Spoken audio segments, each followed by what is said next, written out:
You're really seating him up front. He looks like he just walked in off the street. When a tired-looking man enters one of the city's most luxurious restaurants, the staff dismiss him as a nobody. But what they don't know is he's the billionaire owner. Undercover and unrecognizable Marcus Langford dines alone and listens as his legacy is mocked, his recipes are butchered, and one waiter dares to humiliate him. But what happens next? It doesn't just shock the staff. It rewrites the soul of the restaurant forever. This story is a powerful journey of humility, justice, redemption, and quiet revolution. Watch until the end. You will never forget what he does next. Now, before we dive deeper, please subscribe to our channel. We share powerful, meaningful stories like this every day, and drop a comment below to let us know where you're watching from. Thank you so much, and now let's get back to the story. You sure you want to sit him up front? The maitre d' hissed under his breath, his eyes narrowing on the man by the door. He looks like he just walked in off the street. The hostess hesitated, glancing between the maitre d' and the man who stood in the lobby of the opulent Sorella's, the city's most exclusive dining gem. The air smelled of truffle oil and aged wine. Waiters in tailored black vests weaved around tables, pouring vintage champagne into tall glasses like it was liquid silk. Every corner gleamed. Crystal chandeliers glittered from the ceiling like falling stars frozen in time.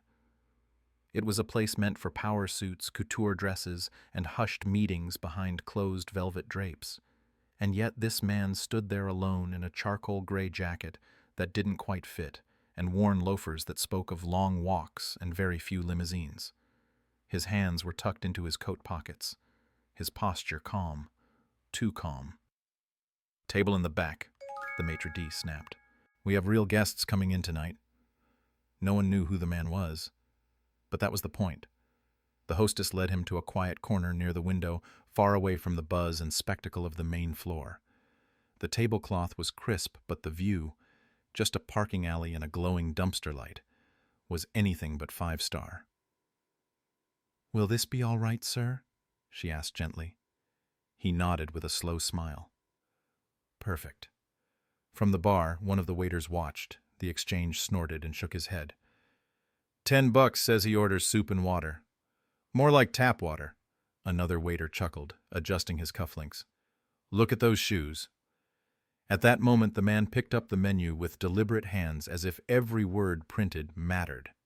As if this wasn't a menu he had designed himself 10 years ago, when this restaurant was nothing more than a spark of vision and a stretch of faith. A waiter, young, smug, and sharp-tongued, was nudged forward by a colleague. "You take him, Chad. Consider it charity." With mock flourish, Chad strolled toward the man's table. "Good evening, sir," he began, barely making eye contact. "Would you like to start with a drink? Or shall I fetch you the water?" There was a beat of silence. Then the man smiled softly, unbothered. "Water would be fine. Still, please." Chad nodded and walked off, already texting behind the bar. Some dude thinks he's dining solo at the Ritz. Probably a blogger. The man sat quietly observing the room. He watched how the staff treated the couple in designer clothes 3 tables over. Glasses refilled before they were half-empty, breadbasket refreshed twice without being asked. A waiter laughed loudly at something the man in the navy blazer said. There was a rhythm to this place, one that sang to power, to image, to reputation. The billionaire knew it all too well. 10 years ago, this exact building had been abandoned, brick and echo. He had walked these halls in a hard hat and muddy boots, sketched the first layout on a napkin, fought city permits, ran tastings, and slept in the back office during the opening week. But then success had come fast. Too fast. Investors. Expansion. A second location. He had stepped back, appointed managers, let the machine run itself. He hadn't set foot in this branch in over 2 years. Until tonight. Chad returned, placing a single glass of water on the table without a coaster. No lemon, no care. "Ready to order, or do you need a few more minutes?" I think I'll start with the saffron risotto, the man said, folding the menu with gentle hands. And the duck confit, if you still do that. Chad blinked. Uh, that's not exactly on the menu anymore. It's a legacy item. The man nodded. It was my favorite. I'll check with the kitchen, Chad muttered, walking off again, already shaking his head. The bartender leaned in. He wants the duck. That's off book. Chad smirked. Told you. Probably thinks this place is a chain. Behind the scenes, laughter swirled through the prep line like smoke. The cooks poked fun. The manager didn't glance twice at the corner table. No one asked who he was. No one questioned how he knew the vintage wines by their regional notes, or how his fingers tapped unconsciously to the background piano score because he had picked it. Only one person took a second look. A young waitress named Ellie. She had only been at Sorella's for 3 months. Fresh out of culinary school.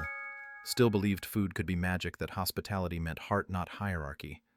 She noticed how the man's eyes never wandered greedily, how he smiled even when overlooked, and how he gently thanked her when she offered bread that wasn't meant for his table. "You're not from around here, are you?" she asked quietly.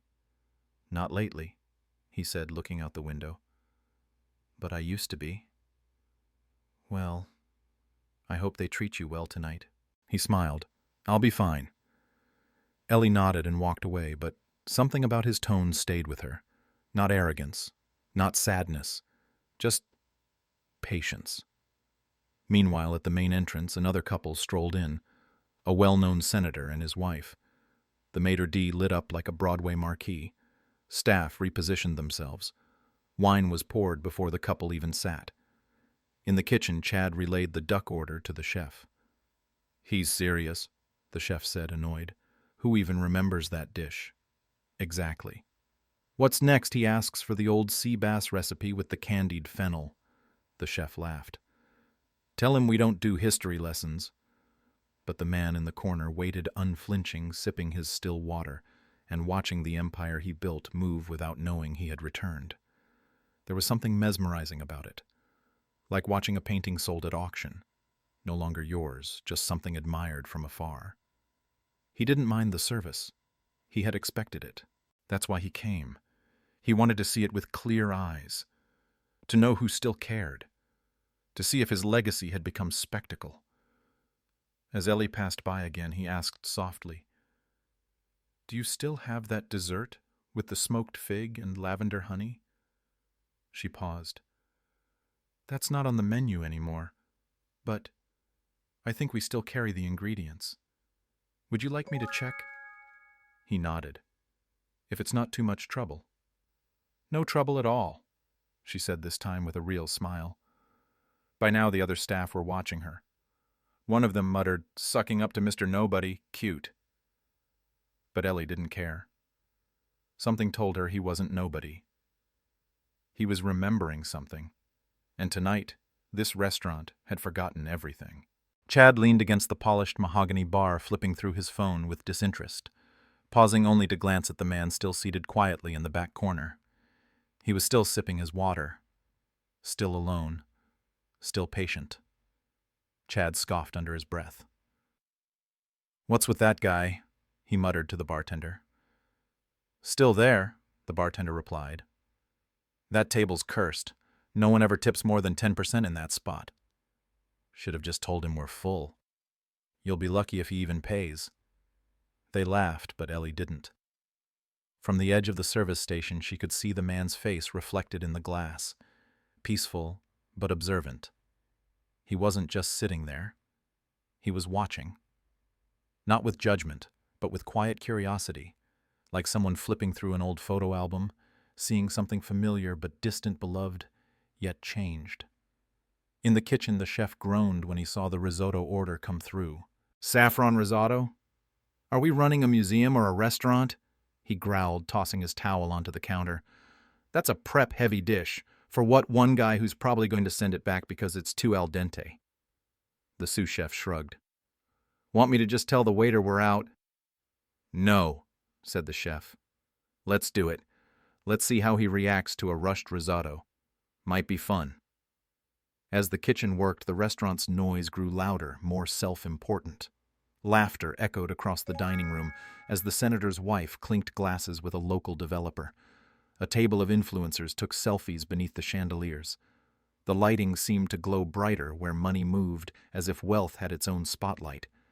And in the farthest corner, the billionaire remained in shadow. He didn't mind. He remembered when the lights were too dim and the power would flicker during storms. He remembered building this place, dish by dish, brick by brick. He remembered giving that very chef his first chance back when he couldn't boil rice properly and nearly burned the test kitchen down. He had cleaned that mess with his own hands. Now he sat here invisible. Chad returned to the table, balancing a shallow bowl of the risotto with one hand, placing it in front of the man with a practiced, uninterested motion.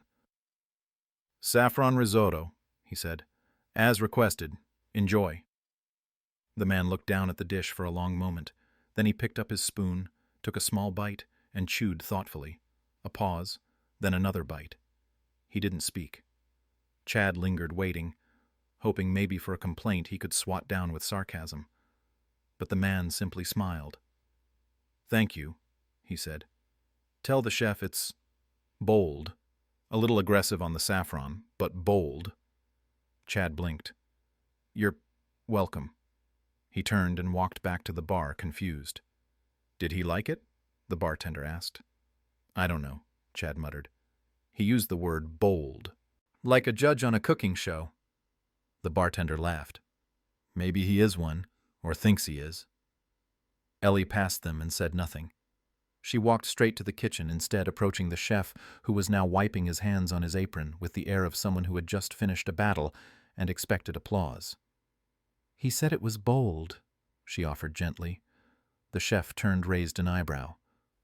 "Bold, and that it could have used less saffron." There was a beat of silence in the kitchen. Someone snorted. "I put exactly the amount we always use," the chef snapped. "What is he, a food critic?"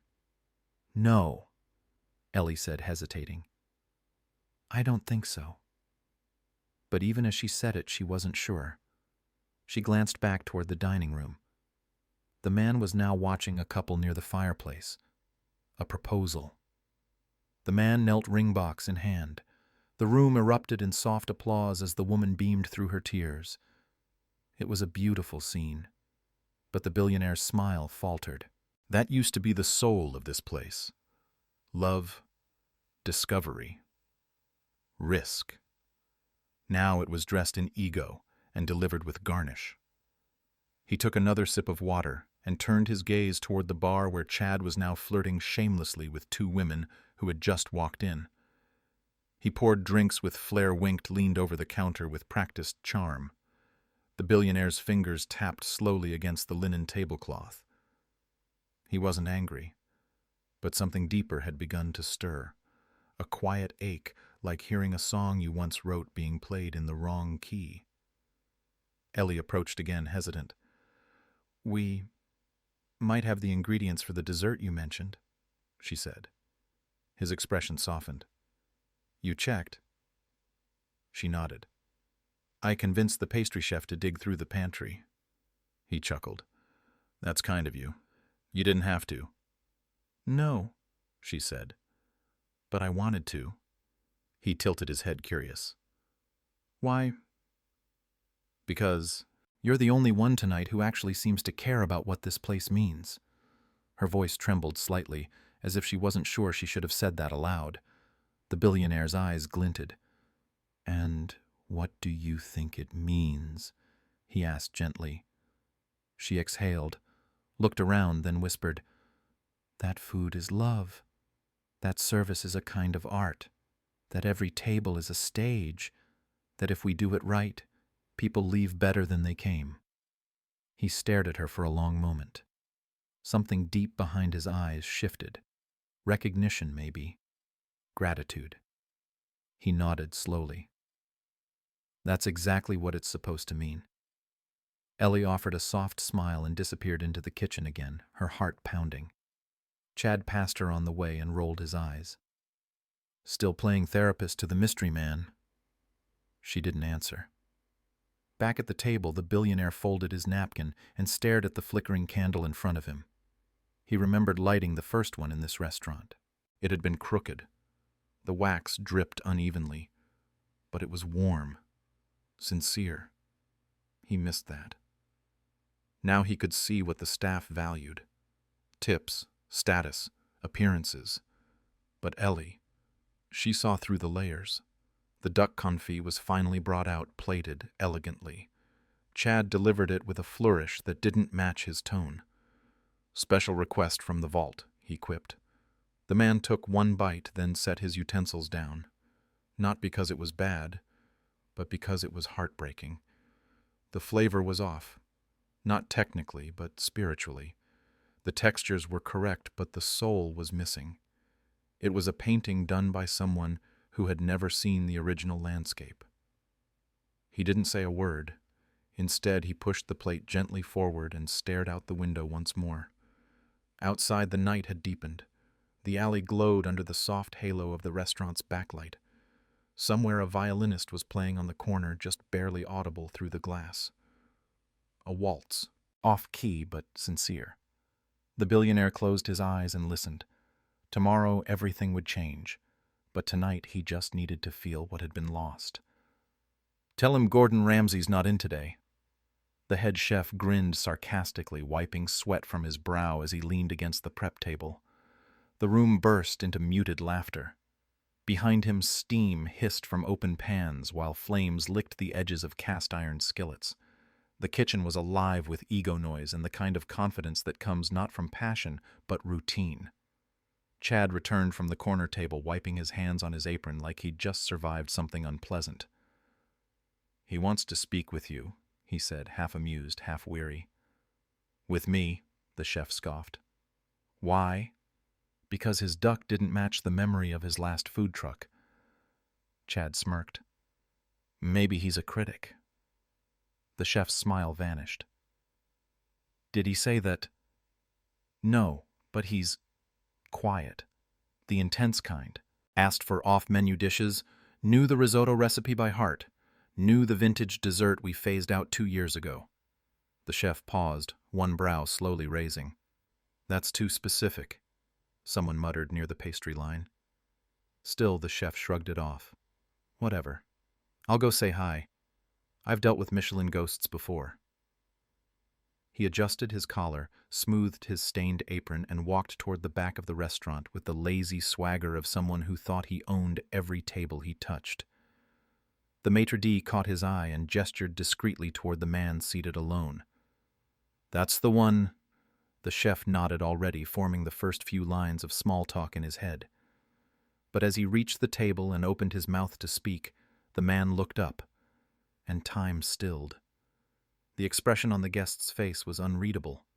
Not angry, not arrogant, just aware. Deeply, hauntingly aware. The chef hesitated. There was something in that look, something familiar. "Good evening," the chef finally said, clearing his throat. "I heard you had some legacy requests." The man smiled faintly. "I did," he said, "and I appreciate you trying to honor them." There was a pause. "I'm sorry," the chef added. "It's been a long time since anyone ordered the duck, or the fig dessert." The man leaned forward, elbows resting gently on the table. "Do you remember who taught you how to render the fat properly?" he asked, voice soft. The chef blinked. Yeah. Marcus Langford, old school guy. Obsessed with technique. Used to make us redo it 10 times if the skin wasn't crisp." "And who gave Marcus his first kitchen?" There was silence. The man's eyes didn't waver. The chef opened his mouth, closed it, then slowly, almost reluctantly, looked again at the man across from him. It couldn't be. "Sir." The man reached into his coat pocket and pulled out a small, worn leather notebook, the original concept journal for Sorellas. He opened it to a page marked by a faint grease stain and turned it toward the chef. On the yellowed page was a handwritten note. "When food loses its soul, The restaurant dies, even if the walls still glitter. M.L. The chef staggered back a step. Mr. Langford. Across the room, a tray slipped from a waitress's hand and shattered on the floor. Heads turned. Ellie, standing at the service station, dropped the order pad she was holding and covered her mouth. Chad's smirk froze mid-sip at the bar. The man nodded slowly. I wondered how long it would take before someone remembered, he said gently. The restaurant fell silent. Whispers began to circulate like wind through grass. That's Marcus Langford, the founder, the owner. No, he sold it, didn't he? He still owns majority. He's worth $500 million. The maitre d' stepped forward, panic blooming across his forehead. Mr. Langford, I had no idea. If I had known— You didn't need to know, Marcus interrupted calmly. You only needed to care. The words weren't angry. They weren't shouted, but they struck with the quiet devastation of truth. Ellie approached cautiously. You're him, she whispered. He smiled at her softer than he had smiled at anyone all night. You saw the heart of this place. The others only saw the floor plan. She flushed, but stood taller. Marcus turned back to the chef. I trained you to lead this kitchen with humility. And yet tonight I watched a dish be cooked without love, a waiter serve with contempt, and a team laugh at a guest they deemed beneath them. The chef swallowed hard. Sir, Marcus raised a hand. I'm not here for an apology. I'm here to decide what kind of legacy this place will carry forward, because right now it's dressed in polish but hollow inside. In the silence that followed, the front doors opened. Two sharply dressed assistants entered quietly, walking to Marcus without fanfare. Sir, one of them whispered. The boardroom is prepped. They're ready when you are. Chad backed up slowly, pale. Boardroom, he repeated. Marcus stood and adjusted his coat. He turned to Ellie. You've been here how long? 3 months. He nodded. I'll need someone who remembers the soul. Would you be willing to join the senior service team? She blinked, stunned. Yes, of course. Then Marcus turned to Chad. The room held its breath. Chad tried to smile. Mr. Langford, But Marcus simply looked at him silent. Not in anger, but in profound disappointment. That silence said more than fury ever could. Then, with a final glance at the candle flickering on his empty table, Marcus walked out, the doors closing behind him with the soft hush of finality. The waiters stood frozen. The chef wiped his brow again, but this time it wasn't sweat. It was shame. And Ellie. Ellie picked up the crumpled order pad from the ground, pressed it flat, and smiled to herself. Change had just walked through their door, and this time it would stay. The next morning arrived cloaked in fog and silence. It hovered over the city like a judgment withheld, settling into the cracks of sidewalks and windows like a warning. Outside the entrance to Sorella's, the usual clatter of morning prep, the clang of cutlery, the slap of deliveries being unloaded. The laughter of early shift cooks was replaced by a hushed unease. The restaurant, once pulsating with a kind of performative swagger, now stood strangely still. Inside, the staff moved like shadows. The chef, face drawn and pale, stood at the pass, not shouting, not orchestrating, just staring at a clipboard like it contained a death sentence. His voice, which usually boomed across the kitchen, was a whisper, now barely audible beneath the hiss of the burners. Chad had called in sick. Of course he had.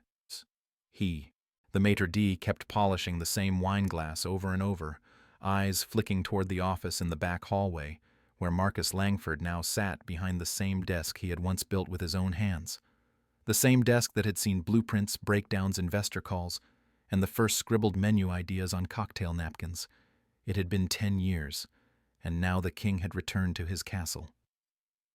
Ellie stood just outside that office, nervously straightening her apron for the 3rd time in 10 minutes. She had been called in early, not to the floor, but to the meeting. Her hands still smelled faintly of the lavender polish she used that morning, an effort to present herself with whatever grace she could gather. The door creaked open, and a voice smooth and resonant called, Ellie, come in. She stepped in slowly, her heart pounding like a timpani drum. Marcus Langford sat behind the desk, sleeves rolled up, a steaming mug of coffee beside him, and a thick folder opened in front. No tie, no fanfare, just presence. Real presence. He looked up and smiled gently. "I was hoping you'd come." Ellie nodded, still stunned. "You remembered." "I remember the things that matter," he said, "and people who still believe this place can mean something." She glanced around the office, nothing like the rest of the restaurant. The walls weren't clad in marble or designer wallpaper. They were lined with photos. Old ones. The first staff. Marcus with a spatula in hand. Candid snapshots of families dining at worn wooden tables before the luxury veneer had swallowed the identity whole. "This used to be a family," he said quietly, noticing her eyes scanning the walls. "Now it's an engine. Efficient. Profitable. But soulless." Ellie hesitated. "Why now? Why come back?" He leaned back in his chair. "Because a legacy doesn't protect itself. It has to be guarded, watered, fed, and last night I saw a place that had forgotten how to love its guests." She bit her lip. "I think some of the staff are scared." "They should be," Marcus said, but his tone was calm. "Not because I'm here, but because they forgot why they're here." He handed her a slip of paper. On it, scribbled in pen, were 3 columns: keep, retrain, and let go. She stared. "You want me to help decide?" He nodded. "You're my eyes for the floor. I'll have eyes in the kitchen, too. No one reforms a restaurant alone." Her fingers trembled slightly as she held the paper. "Thank you for trusting me." "I'm not trusting you," he said with a glint of warmth. "I'm trusting what I saw in you. That's different." Across the hall, the chef waited in the private lounge, shifting in his seat, trying not to sweat through his white coat. He had replayed last night's conversation a dozen times, each time slower, each time deeper. He hadn't just served an undercooked dish. He had served arrogance. The door opened. Marcus walked in and closed it behind him with a soft click. He didn't speak right away. The chef stood. "Mr. Langford, Marcus raised a hand. "I'm not here for your apology," he said. "I'm here for your mirror." The chef blinked. "Sir." Marcus took a seat opposite him. "Last night I tasted something off. Not the saffron, not the duck. The intention. You cooked like someone performing, not someone expressing." The chef swallowed hard. "I didn't know you were watching. But you should have cooked as if I were," Marcus said, eyes unwavering. "As if anyone mattered that much." Silence stretched between them. "Do you want to stay?" Marcus asked plainly. The chef blinked again. "Yes." "Then you'll shadow our guest chef next week. No head of kitchen should be afraid to learn again." The chef's pride cracked slightly, but he nodded. "Understood." Marcus stood. "And we're bringing back the original fig dessert. That recipe had heart. Teach your team how to plate it, with reverence." As Marcus walked out of the room, the chef sat back down, breath shaky, but something else flickering behind his eyes. Humility, maybe. Or a long-dormant hunger to earn his place again. By midday, the tremors of change were rumbling through every corner of the building. Ellie stood on the floor with a new name tag. Ellie, Lead Service Vision. It felt strange. It felt right. Chad returned at 4 p.m., sunglasses on, trying to slip back in as if nothing had happened, until he found his locker empty. Inside was a single note. "Service begins with respect. You served neither. ML." He stormed out, muttering under his breath, but no one tried to stop him. No one looked surprised. By dinner, guests were already noticing. Menus were backlit by warm candlelight instead of sharp LEDs. Servers greeted tables with a handwritten card from Marcus, thanking them for being part of the restaurant's evolution. The music had shifted, less trendy lounge, more soulful jazz. And Ellie. Ellie watched it all with a quiet joy she didn't know she was capable of feeling in a job like this. At one point, a guest at table 6 stood and asked to speak to the manager. Panic rippled for a moment until Ellie stepped over. "Yes, ma'am." The woman smiled. "I don't know what happened since our last visit, but the energy here tonight, it feels like someone's heart is in the room again." Ellie exhaled slowly and nodded. "Yes," she whispered. "He is." Back in the office, Marcus sat once again at his desk. This time, a small envelope rested in front of him. Inside, a letter from an old friend, his original business partner, who had long since left the venture to pursue other dreams. It simply read, "You came back at the right time. Some things are worth reclaiming. Make it breathe again. T." He folded the letter, leaned back, and looked out the window where the night bloomed softly against the glass.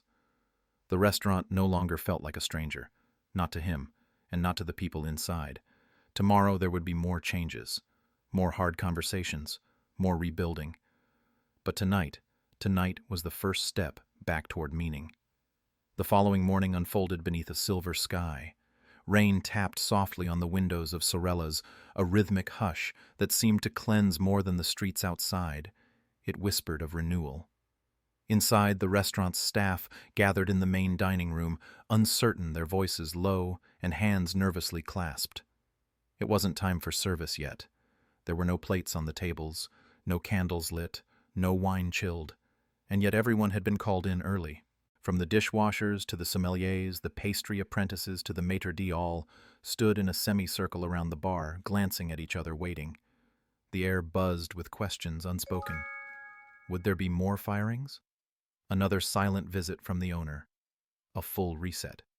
Then the office door opened. Marcus Langford stepped out. No suit, no entourage. Just a dark wool sweater over rolled shirt sleeves and eyes that carried weight. Not from ego, but from knowing, from remembering what it took to build something with soul. He stepped into the center of the room, slowly looking around. The silence was absolute.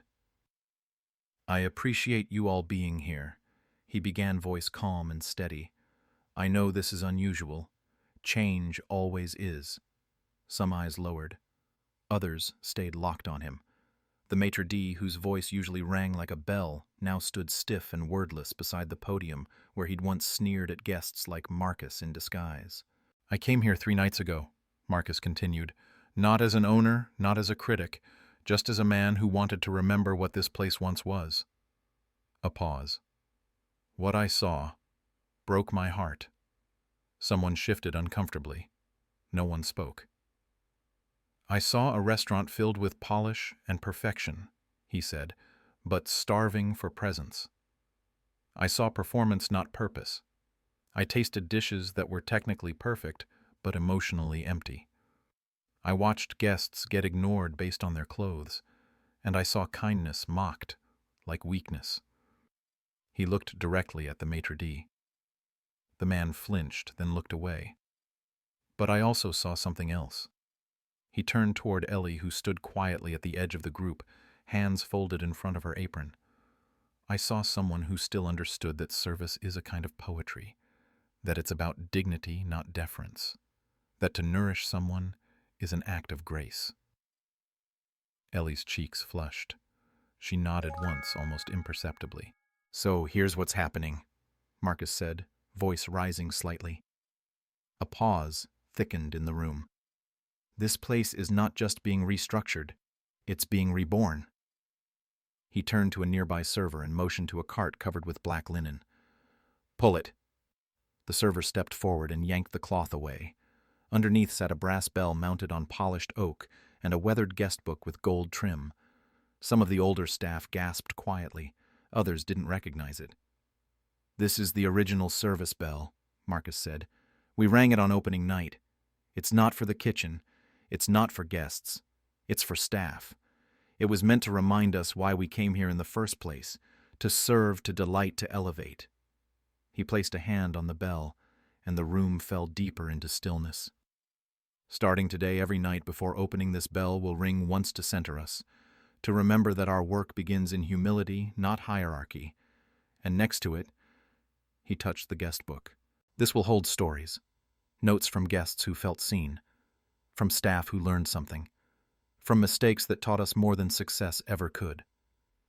The kitchen door creaked open then, and the head chef entered cleaner than usual, his coat pressed, face calm.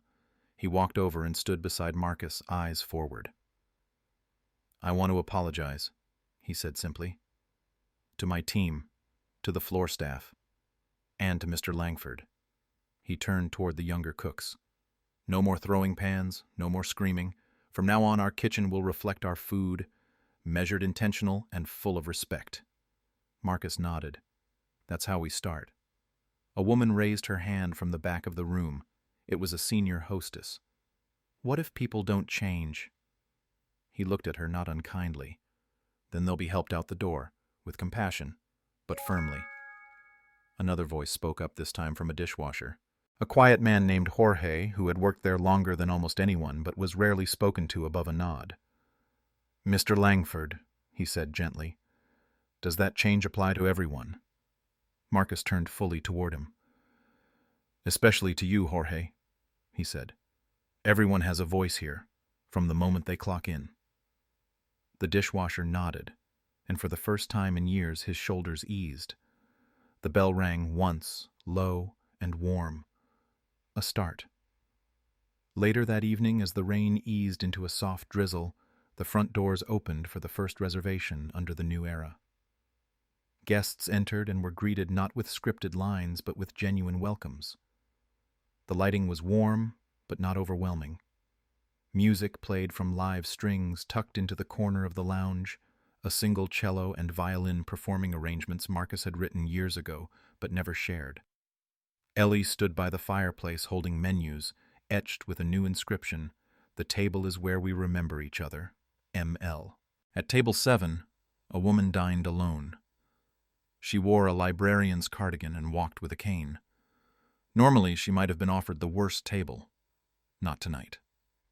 Tonight, she sat beneath the chandelier.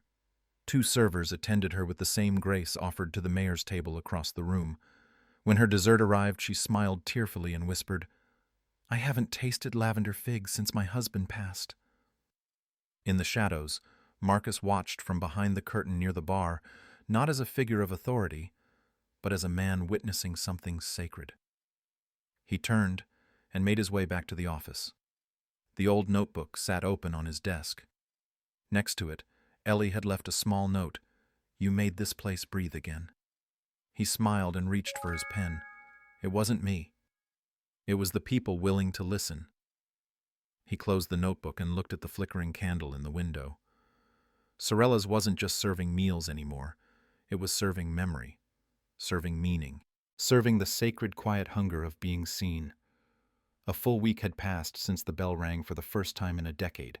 Since then, something had shifted, not just in the menus or in the decor, but in the very bones of Sorella's. The staff walked differently, quieter, straighter, not out of fear, but reverence. Words like grace and intention floated behind the scenes more than profit margin and turn time. The air was different, warmer somehow. Guests lingered longer. Laughter came softer, not forced, but full. But beneath all this beauty, Marcus Langford knew peace was not the end. It was the beginning of a test.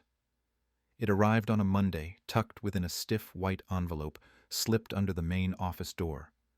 There was no return address, only an embossed letterhead and a familiar name typed in serif font, Raymond Vale.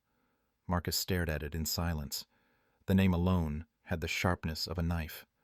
Raymond Vale, the most feared food critic in the country. A man whose words could elevate a corner bistro into a culinary pilgrimage, or gut a Michelin-starred dining room with a single sentence. 10 years ago, Marcus had respected him, trusted his palate, even invited him to opening night where Vale wrote, "Langford cooks like a man in love with people, with memory, with meaning. Sorella's is not just a restaurant, it is a heartbeat." But 2 years ago, something had changed. Vale's writing turned cold, mechanical. His words leaned more on spectacle than substance. Rumor had it he'd been burned personally, professionally. He began to punish any place that felt too heartfelt. Vulnerability, he called it. A crutch disguised as charm. Now Raymond had made a reservation, under an alias. Friday night, table for one. Marcus didn't tell anyone, not yet.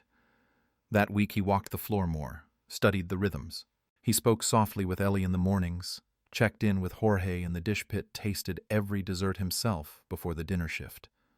The staff didn't know why he was watching so closely, only that the air felt tighter. Friday arrived with a gray dusk sky. The restaurant glowed from within like a lantern. The bell rang, the music played, the first guests arrived. At precisely 7:03 p.m., a tall, thin man in a dark charcoal suit stepped into the foyer. He wore thick glasses, a pressed collar, and a gaze sharp enough to flay skin. "Good evening," the hostess said cheerfully. "Welcome to Sorella's." He looked around slowly before answering. "Reservation under Hal Whitmore." Ellie, standing nearby, tensed. That was a name she'd seen once on an old review Vale wrote for a Paris restaurant. She said nothing. The man was escorted to table 5. Corner seat. Perfect view of the kitchen doors and the entire main floor. Marcus watched from the shadows near the service hallway. He hadn't seen Raymond in years, but the man hadn't changed. Same hawkish stare, same silent judgments made with the lift of one brow. Ellie approached to take his order. "Welcome," she said with a calm smile. "Would you like to begin with still or sparkling?" Raymond gave a small nod. "Still. Room temperature. No lemon." She nodded, then placed the water with the care of a curator placing a vase. "And may I recommend our fig and lavender dessert for later?" she offered. "It pairs beautifully with a quieter evening." He looked up at her. Blinked. Something flickered in his eyes. Surprise, maybe. She had named the course he had once called the most emotionally resonant dessert in America. But he said nothing. Simply ordered a 3-course pairing and resumed his quiet observations. In the kitchen, the chef moved like a surgeon, calm, focused, deliberate. He didn't know Vale was watching. The risotto was plated. The duck glistened in soft gold under the heat lamp. The pastry chef dusted the figs with powdered sugar so fine it floated like snow. At 8:04, the appetizer reached Vale. He took one bite, paused, another, a slower one. No reaction. Marcus held his breath from behind the curtain. At 8:25, the entree arrived. Vale cut into the duck with surgical precision, tasted, sat back, sipped his wine, still no expression. At 8:51, the dessert was delivered. The room had dimmed by then, candles casting flickers against the walls like memories returning in flame. Ellie approached and stood silently nearby, just close enough. Vale picked up his fork, pierced the fig, dipped it through the lavender glaze. He lifted it to his lips, and everything in the room paused subtly like a held breath before a note is played. Then he stopped, mid-motion, fork still raised, his eyes closed. When he took the bite, it was slow, reverent. A silence settled around him, not because he demanded it, but because something invisible had broken. His hand trembled just slightly as he lowered the fork. The fig was gone, but it had taken something with it. He looked up and saw Ellie standing quietly nearby. She didn't speak. He did. "When did you bring this back?" She met his gaze.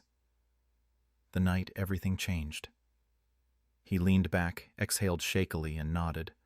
A moment later, he stood and walked abruptly to the door. No notes, no complaint, no announcement. He passed Marcus in the hallway, but did not stop. He only whispered as he passed, "Still a heartbeat." And then he was gone. The next morning, his review went live. It was only 6 words. "Sorella's has remembered who it is." No stars, no exposition, just truth. The lines outside the restaurant doubled that weekend. Tables were booked for 3 months in advance. Not because of hype, but because of hope. Because word had spread that something rare had happened inside these walls. a place that had once lost itself, had chosen to remember. 3 days after the review, the doors of Sorella's opened to a new rhythm. It wasn't just the guests who had changed, it was the energy. There was reverence in the air now, like the restaurant had become a kind of chapel. People spoke a little softer, lingered longer. Some came just to sit in the warmth, to feel what they couldn't name. The restaurant no longer felt like a place to impress. It felt like a place to return to yourself. Ellie moved through it all with quiet grace. She didn't strut like the other servers used to. She flowed like memory in motion, a whisper of warmth in a house of echoes finally coming alive. But beneath her calm, something flickered. A worry. A shadow. It began that morning when Marcus found her in the back garden just past dawn, wiping dew off the leaves of the herb planters they'd recently installed. "Lavender's settling in nicely," he said. She looked up startled. "I didn't hear you come out." "I move quieter in gardens," he smiled. She returned it, but only briefly. He could see it in her eyes. Something wasn't right. "You all right?" he asked. She nodded too quickly. "Just tired." He studied her a moment. "You sure that's all?" But she didn't answer. Instead, she turned and reached for the watering can, deflecting in silence. That afternoon it happened. Just before the evening shift, as the team was lighting candles and polishing glasses, a man in a tailored navy suit stepped through the front door. He carried himself with the confidence of someone who believed the world owed him explanations, not the other way around. He paused in the lobby, scanned the space, then locked eyes with the hostess. "I'm here to see Eleanor Martin," he said crisply. "Tell her her brother's here." The words dropped like stones. Ellie Eleanor was setting silverware when she heard the name. Her spine stiffened. She turned her head slowly. Marcus watched from across the room as her hands froze above the table. Then she straightened and walked to the lobby with a calmness that belied the storm behind her eyes. The man turned as she approached. "Ellie," he said, voice dripping with forced charm. "Or is it Eleanor again?" She folded her arms. "What do you want Thomas?" Thomas Martin, her older brother, by 3 years. Banker. Socialite. The man who had cut her out of their parents' estate after they passed, claiming she had wasted her intellect in kitchens. The man who once told her she was nothing but a glorified waitress playing chef. "I was in the city for a summit," he said. "Saw the reviews, saw your name, thought I'd see it for myself." "You saw my name?" she asked coolly. "Or Langford's." He smiled, brushing invisible lint from his lapel. "You always had a way of attaching yourself to rising stars." Marcus stepped forward quietly, appearing at Ellie's side before she could speak. "Ellie is the star," he said. Thomas turned, startled. He hadn't realized who had just joined the conversation. Marcus extended his hand. "Marcus Langford." The name landed like a slap. Thomas cleared his throat, shook the hand, but there was no strength in it. "I didn't realize," he began, but Marcus cut him off gently. "Of course not. Most people don't until it's too late." Ellie stood taller beside him, her silence now a kind of strength. Thomas's smile faltered. "Well, in any case, I'd like to book a table." "We're full tonight," Ellie replied without hesitation. Thomas arched a brow. "You're telling me there's no table for family?" "There wasn't one 2 years ago," she said. "Why should tonight be different?" The words stung, but she didn't stop. "You told me I was embarrassing the family name, that I'd end up scraping plates at truck stops." "Ellie, no. You don't get to rewrite that." Thomas looked at Marcus almost pleading, but Marcus simply nodded. "We protect the people who bring this house to life. If you want a meal, you're welcome to book like everyone else. But if you came to gloat, the door is there." Thomas's eyes flickered. He looked around once more at the staff who had frozen mid-polish, mid-pour, listening without pretending not to. For a moment, the smugness cracked. He looked smaller than before. He nodded once, curtly, and left. The door closed with a sigh behind him. Silence held. Then softly, Marcus turned to Ellie. "You all right?" She exhaled. "Yes," she said. Finally. That night she served table 9 with a grace that left guests speechless. She refilled wine without asking, remembered allergies by heart, folded napkins like origami, and offered stories behind every course. Her smile reached her eyes. Marcus watched her from the back with quiet pride. He remembered his own brother, the way they'd built the first restaurant together, and how it ended, in silence, in betrayal. Some things, he thought, never really leave us. They just find new names, new shadows. But Ellie had just reclaimed something. Her name, her strength, her place. And as the restaurant glowed against the velvet dark of the city, Sorella's stood a little prouder. Not just as a place to eat, but a place to return, to remember, to reclaim. The first snowfall came early. Soft and silent, it blanketed the sidewalks, and the tops of parked cars like powdered sugar dusted over a city that rarely slowed down long enough to notice it. Inside Sorella's, the warmth was rich and golden, flickering from candles and the low hum of cello strings in the corner. It had been 2 weeks since Raymond Vale's review, 1 week since Ellie had faced her past, and only 3 days since Marcus introduced a new policy. Every guest was to be greeted as if they were family returning home. No one questioned it anymore. The bell rang each evening before the first table arrived. Hands were stilled, heads bowed, and then service began. Not with a script, but with soul. But beneath all the harmony, Marcus Langford knew that not every past stayed buried. Not every wrong had been set right. That reckoning arrived on a Thursday. It was just after 5. The restaurant was empty, still preparing. Glasses were being wiped, chairs straightened, candles lit. Marcus was in his office when the hostess knocked on the door, her voice hesitant. "Mr. Langford, there's someone here to see you." He looked up. "A reservation?" "No." "Walk in. He asked for you by name. Said you'd remember him." Marcus stood slowly. His chest tightened with a sensation he couldn't quite name. Not fear, not guilt, but something between the two. When he walked into the foyer, he stopped cold. There, standing with snow still melting in his beard, was Daniel Soto. Marcus hadn't seen him in nearly a decade. He wore a long black coat, hands clasped in front of him, eyes sharp but not hostile. He looked older, of course, grayer around the temples, lines carved deeper into his cheeks, but there was still that same quiet gravity about him, the kind that made you sit straighter when he entered a room. "Daniel," Marcus said quietly. Daniel gave a curt nod. "You do remember." How could I not? For a long moment neither of them moved. Then Marcus gestured. "Come in." They walked together through the side corridor to the lounge. The lights were still low.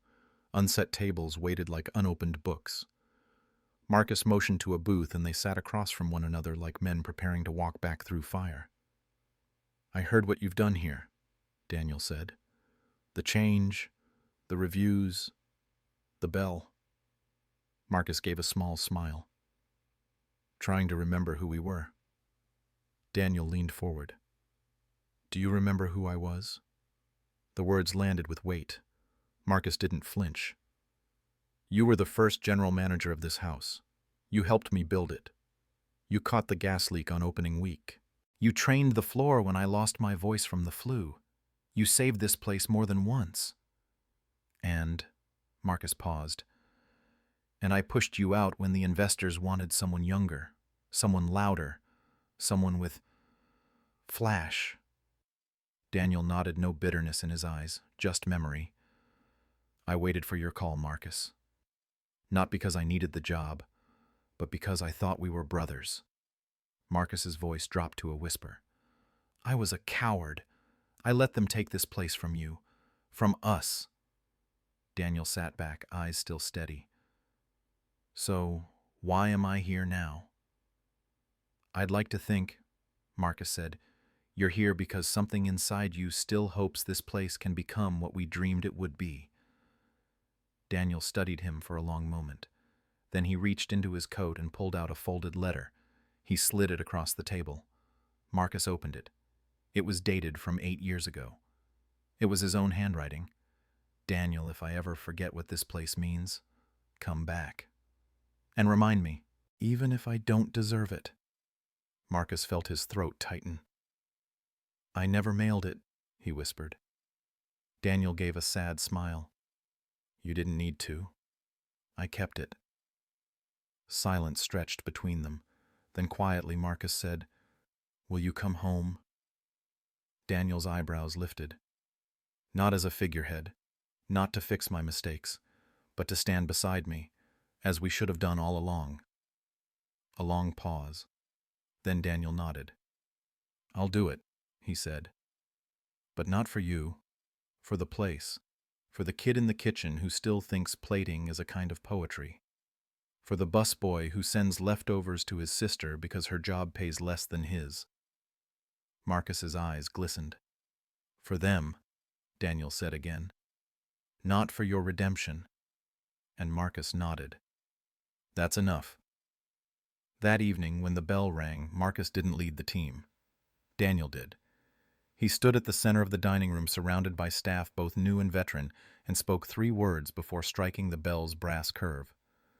Let's be better. The sound echoed like truth. Ellie looked over at Marcus with a question in her eyes, and Marcus simply nodded toward Daniel. An old friend, he said. That night the guests didn't know anything had changed. But they felt it, the way the service hummed with balance, the way the plates arrived with silence, not flair, the way Jorge the dishwasher was introduced by name when a curious diner asked who made the cutlery shine like mirrors. Something deeper than elegance had returned. It was justice. It was healing. It was the quiet mending of a fracture no one had dared to name. Marcus stood in the hallway outside the office, watching the restaurant breathe.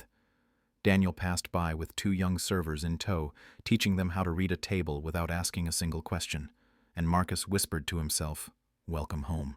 The storm didn't come with thunder. It came quietly, like betrayal always does. A single post. Anonymous. Uploaded at 2:13 a.m. A grainy photo of the Sorella's kitchen with a caption scribbled in jagged capital letters. Don't let the candles fool you. This place still buries its past. Underneath it, a short paragraph. I worked here. I saw what they did. I heard the way they spoke when the guests weren't listening. One face changed, the rest stayed the same.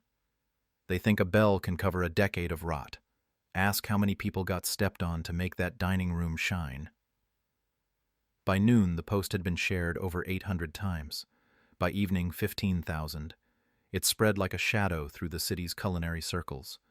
Food blogs whispered it beneath glossy reviews. Diners read it between reservations. Former employees reposted it without comment. The public didn't know what to believe, only that something now haunted the golden lights of Sorella's. Inside the restaurant, the staff felt it instantly. That night, guests still arrived, but the smiles they gave were thinner. The questions more pointed. Is it true? One whispered to a server, almost apologetically. Was there abuse in the kitchen?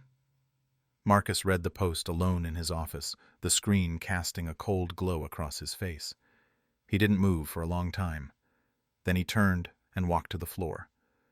He gathered the staff near the service bar. No one spoke. Even the youngest servers had heard by now. The air buzzed not with anxiety, but dread. We have a problem, Marcus began, voice even. Daniel stood beside him, arms folded. Ellie leaned in near the back, eyes full of fire. I don't know who wrote it, Marcus said, but I know the feeling it speaks to. A hush fell. I won't defend our past, he continued. There were years, especially when I stepped away, when this place became something I don't recognize. There were voices silenced. There were cruelties ignored. There were moments when ambition outran integrity, and for that I carry shame. No one interrupted. But what we are now, what we've rebuilt together, cannot be erased by the past unless we hide from it. He stepped forward. So we won't. Daniel unfolded a slip of paper. We're opening the floor, he said. Tomorrow morning. Closed to the public. No service. Just stories. If you worked here then or now, you're welcome to speak. No titles, no fear. Just truth. There was a pause. Then a whisper from the back. Even if it's about you, it was Jorge. Marcus turned toward him. Especially if it's about me. The following morning, the restaurant remained dark to guests for the first time in years. The candles weren't lit. The music didn't play. The tables were cleared except for one long bench that stretched across the dining room like a church pew waiting for confession. And one by one they came. Former servers, line cooks from the early years, a pastry chef who had once been shouted out of the kitchen for plating too slowly, a hostess who had been told to hide her accent, a busboy who had quit without telling anyone why. They all returned, some with bitterness, some with shaking hands, some just needing to be seen. Marcus sat and listened. Sometimes he nodded, sometimes he cried. Never once did he interrupt. Daniel kept time. Ellie passed tissues and tea. The maitre d', red-eyed and silent, finally stood. I was cruel, he admitted. I thought power came from posture. I forgot what hospitality meant. And I'm sorry. And Jorge, soft-spoken as ever, said, I stopped offering ideas because no one remembered my name. Until last month, when someone did. When the last story was shared, silence fell again. Not heavy, but clean. Marcus stood at the front of the room and spoke, voice like wind against stone. There's no such thing as a perfect place. But there is such a thing as a transparent one. Starting today, we're opening our doors to oversight, monthly anonymous audits, guest staff roundtables, salaries reevaluated, tips shared equally, and this, he held up the guest book, will now hold the names of every person who builds this house each night, because stories only matter if they're remembered. The staff stood slowly, one by one, not applauding, but agreeing. That evening, Sorella's reopened. The Post still lingered online, but now under it dozens of new voices had emerged. I was there this week. I saw something real. My server told me their favorite dish and why. It tasted like memory. Places don't become holy because they never fall. They become holy when they rise honest. And then one anonymous comment beneath them all. I wrote the original post. I went back tonight. They didn't defend themselves. They listened. I never thought I'd say this, but I believe them. Marcus read that line alone again beneath the kitchen's flickering light. He whispered to himself, so do I. Outside, the snow had returned, falling softly against the glass, erasing every footprint. Not to forget, but to begin again. The first day of spring arrived like a whispered promise. It came with gold-streaked sunlight through the high windows of Sorella's, the kind that warmed more than just the skin. It warmed the memory. The street outside was speckled with petals blown from the pear trees that lined the sidewalk, and inside something even rarer bloomed stillness. Not silence, not absence, stillness. The kind that comes when something broken has finally been made whole. Marcus Langford stood by the service bar, watching Ellie set the final place at table 12. Her fingers moved slowly, intentionally folding the napkin just once more than necessary. She adjusted the silverware, tucked a sprig of rosemary under the wine glass. Details no one would notice except the people who mattered. People like Marcus. People who had once forgotten what they built and had to walk through fire to find it again. Tonight was his last night. He hadn't told many. Just Daniel, and now Ellie. He had quietly sold the majority of his shares to a non-profit trust formed by the employees themselves, with Daniel as the steward and Ellie as its heartbeat. He would stay on as a silent investor, nothing more. He didn't want the legacy anymore. He wanted the life. Daniel approached from the lounge, sleeves rolled up and clipboard tucked under his arm. Final checks are done. Staff's prepped. No reservations from critics or influencers. Just the real ones. Marcus smiled. Just the real ones. Daniel repeated, then added softly, "You sure about this?"